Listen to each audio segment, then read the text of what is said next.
Hello students, class 10th में हमारा जो चैप्टर आज स्टार्ट होना है वो है वृत्तों से संबंधित क्षेत्रफल, जो कि आपके एनसीईआरटी में चैप्टर नंबर 12 है।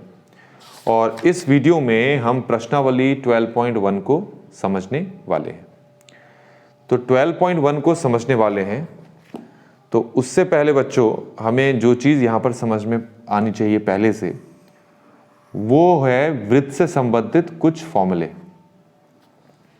वो क्या है बच्चों? ये मैंने एक वृत्त बनाया, ये इसका क्या है? केंद्र है। तो ये जो वृत्त की आपको बाउंड्री दिख रही होगी, इसको बोलते हैं बच्चों सरकमफ्रेंस, या फिर हम कहते हैं हिंदी में परिधि। क्या कहते हैं इसको? परिधि। तो अगर तुम यहां से पूरा एक चक्कर लगाते हो और चक्कर लगाकर यहां पहुंच जाते हो, तो इसका मतलब है कि पूरा तुमने एक वृत्त की परिधि को कंप्लीट कर लिया है। तो आप ध्यान रखें कि वृत्त की परिधि का फॉर्मूला होता है 2 पाई आर। ऐसे बोलो इसको, 2 मल्टीप्लाई पाई मल्टीप्लाई आर। बच्चों यहां पर ये जो पाई लिखा हुआ है,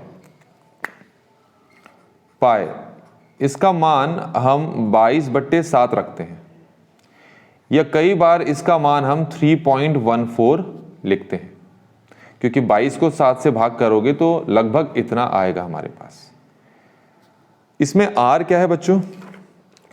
ये आप केंद्र देख रहे हैं, केंद्र से ये जो परिधि दिख रही है आपको, परिधि तक की दूरी को हम कहते हैं त्रिज्या, जिसको हम आर से डिनोट करते हैं। तो ये तो हो गया वृत्त से संबंधित जो परिधि है उसका फॉर्मूला। अब फिर से मैंने वृत्त बना लिया, सर्कल। उस सर्कल का ये क्या है बच्चों? सेंटर। इसको क्या बोलेंगे हम? त्रिज्या। इंग्लिश में कहते हैं इसको रेडियस। अब हमें क्या करना है बच्चों? यहां पर इस वृत्त का क्षेत्रफल का फॉर्मूला सीखना है कि वृत्त के क्षेत्रफल का फॉर्मूला क्या होता है। क्षेत्रफल का मतलब क्या है कि ये जो वृत्त है इसने पूरा कितना हिस्सा कवर कर लिया है, कितना हिस्सा यहां पर कब्जा कर लिया है। तो जितने हिस्से में इस वृत्त ने कब्जा किया हुआ है, हम उसी को वृत्त का क्या बोलेंगे? क्षेत्रफल बोलेंगे।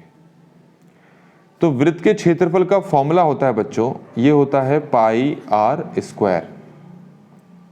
अब जिनको ये आर स्क्वायर के बारे में पता नहीं है, तो मैं आपको बता दूं बच्चों कि आर स्क्वायर का मतलब होता है आर मल्टीप्लाई आर। और यहां पर जो पाई है उसका मान आपको कितना रखना है? 22/7। तो ये दो फॉर्मूले आपको यहां पर ध्यान में रहने चाहिए, तभी आप क्वेश्चंस को आगे कर पाओगे। तो बच्चों स्टार्ट करते हैं। हमारे पास जो प्रश्नावली 12.1 है, इसका पहला क्वेश्चन आपके स्क्रीन पे भी दिखाई देगा और मैं यहां पे बता दे रहा हूं। दो वृत्तों की त्रिज्याएं, अब दो वृत्त बनाने बच्चों, और उनकी त्रिज्याएं क्रमशः 19 सेंटीमीटर और 9 सेंटीमीटर हैं। तो पहले हम क्या करेंगे? दो त्रिज्या बना लेते हैं, तभी हम क्वेश्चन को आगे सॉल्व करेंगे। तो एक्सरसाइज कौन सी है ये हमारे पास? 12.1, जिसका हम क्वेश्चन नंबर 1 डिस्कस कर रहे हैं।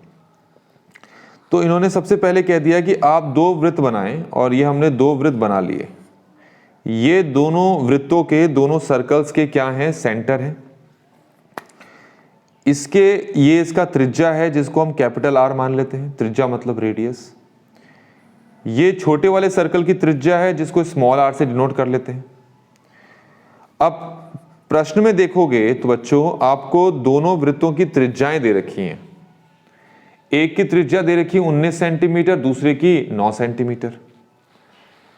तो एक की आपको दे रखी है 19 सेंटीमीटर और दूसरे की कितनी दे रखी है? 9 सेंटीमीटर। अब इन्होंने आगे क्या कहा है कि उस वृत्त की त्रिज्या ज्ञात करो। एक और वृत्त है यहां पर जिसकी त्रिज्या आपको ज्ञात करनी है, और उसके बारे में क्या कहा है कि उस वृत्त की परिधि इन दोनों वृत्तों की परिधियों के योग के बराबर है। इसका मतलब क्या है बच्चों? कि हम क्या करते हैं कि एक वृत्त और बना लेते हैं। ये मैंने बना लिया, और इसकी त्रिज्या यहां पर, इसकी त्रिज्या का नाम मैं यहां पर, इसकी त्रिज्या में स्मॉल r1 ले लेता हूं और r2 कर लेता हूं, वो बेहतर रहेगा। ठीक है, r1, ठीक है, r1 है, इसकी त्रिज्या मैं r मान लेता हूं। तो क्वेश्चन में क्या कहा है कि इसकी परिधि और इसकी परिधि का योग इसकी परिधि के बराबर है। मतलब कि इसकी परिधि आप लिखो तो आपको वृत्त की परिधि का फॉर्मूला बच्चों मैंने बताया है क्या है, 2 पाई r है। तो कहा है कि जो इस बड़े वृत्त की परिधि है, एक वृत्त की परिधि आपको निकालनी है, मतलब उसकी त्रिज्या निकालनी है, तो इस वृत्त की परिधि इन दोनों वृत्तों की परिधि के योग के बराबर है। तो इसकी परिधि का फॉर्मूला क्या है बच्चों, 2 पाई r1 है, और इसकी परिधि का फॉर्मूला क्या है बच्चों, 2 पाई r2 है। तो इसका मतलब है ये दोनों परिधियों को अगर आप जोड़ दिया तो आपको किसके बराबर रखना है, इस बड़े वृत्त की परिधि के बराबर रखना है। अब तीनों में देख लो बच्चों 2 पाई है, तो ये 2 पाई तीनों में से कैंसिल हो जाएगा आराम से। ये ध्यान रखना कैसे होना तीनों में चाहिए तब कैंसिल होगा। तो यहां क्या बचा हमारे पास r, यहां क्या बचा r1, यहां पर क्या बचा r2। अब r तुम्हें पता नहीं है, r1 तुम्हारे पास कितना है बच्चों 19, तो इसकी जगह मैं 19 लिख देता हूं। r2 मेरे पास कितना है बच्चों 9, मैं इसकी जगह 9 लिख देता हूं। अगर मैं दोनों को जोड़ लूं तो दोनों को जोड़ने पर मेरे को आंसर कितना मिलने वाला बच्चों, 28 सेंटीमीटर। तो इसका मतलब ये हो गया कि ये जो बड़ा वृत्त है, इस बड़े वृत्त की जो त्रिज्या है वो कितनी हो गई, 28 सेंटीमीटर हो गई। तो इस तरीके से बच्चों ये 12.1 एक्सरसाइज का जो पहला क्वेश्चन है वो हमने इस वीडियो में कंप्लीट कर लिया है। आई होप कि आपको ये सोल्यूशन समझ में आया होगा।